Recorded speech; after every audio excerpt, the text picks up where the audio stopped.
Chapter 47. Min Li? Min Li! Ma and Ba's happiness burst from them like exploding firecrackers, and even before she could open her eyes, they had flung themselves upon her.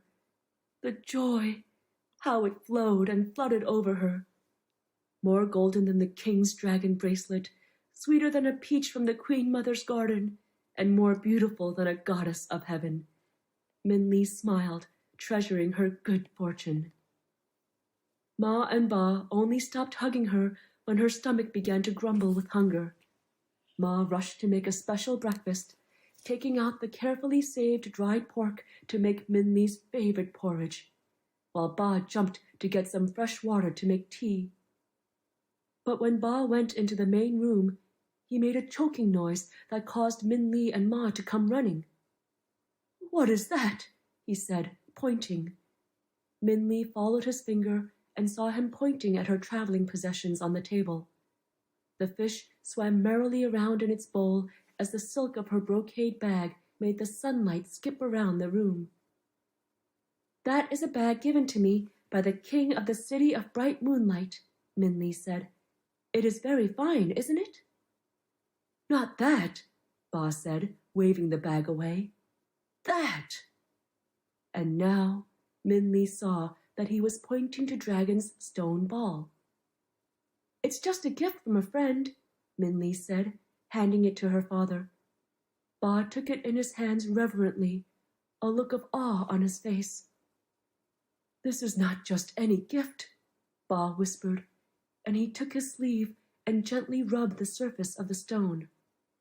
To Min Li's great surprise, the grayness of the stone began to smudge away, and a translucent, lustrous glow seemed to shine through. "This is a dragon's pearl." Min Li and Ma stared. "A dragon's pearl," Ma said slowly. She sat down and looked at Min Li. "A dragon's pearl is worth the emperor's entire fortune." Min Li opened her mouth, but before any words could come out, there was a great shouting and clamoring outside on the street. Ba quickly but carefully put the dragon pearl back on the table before they all hurried out to see what the uproar was about. "What is it?" Ma asked, grabbing a neighbor. The entire village had flowed into the street, talking and shouting like a flock of birds discovering a feast. "What is happening?" "It's Fruitless Mountain," the neighbor said.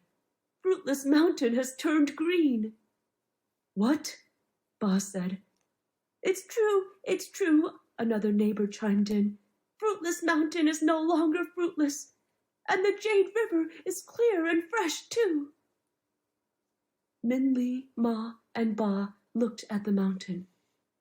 It was true. Fruitless Mountain was no longer a black shadow above them. As the day dawned, the mountain had transformed. A green lushness seemed to bloom from the rock. A jewel-colored splendor softened the sharp edges that had painfully sliced the sky. The sky itself seemed to be embracing the mountain. The wind softly caressed the newborn greenery with a nurturing breeze and skimmed the Jade River, the water now as clear as tears of joy. "How is this possible?" Ma asked. "Jade Dragon must be happy again," Ba said. "Perhaps she is reunited with one of her dragon children." "Dragon," Min Li thought, and her quick-thinking mind seemed to spin. Dragon said he was making his home on Fruitless Mountain. Could he be one of Jade Dragon's children? But how? Dragon was born from a painting, from paintbrushes and inkstones. And like an echo, Min Li remembered Ma talking about the artist who had come to Fruitless Mountain many years ago. He took the mountain rock to carve into inking stones. Perhaps Dragon was born from an inkstone made of Fruitless Mountain, the heart of Jade Dragon. Then perhaps he was one of Jade Dragon's children, and by bringing him to Fruitless Mountain, Min Li had discovered how to make Fruitless Mountain green again. Min Li! A villager, finally recovered from the shock of the Green Mountain, stared at Min Li. You came back! Look, everyone! Min Li has returned! As the neighbors clamored around, Ma sighed.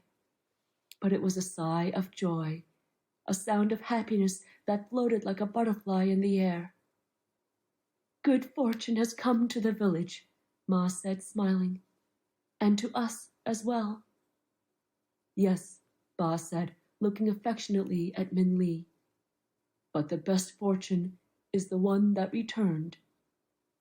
Min Li smiled back, and suddenly, as she thought about her journey to and from Never-Ending Mountain, Min Li realized that while she had not asked the Old Man of the Moon any of her questions, they had all been answered.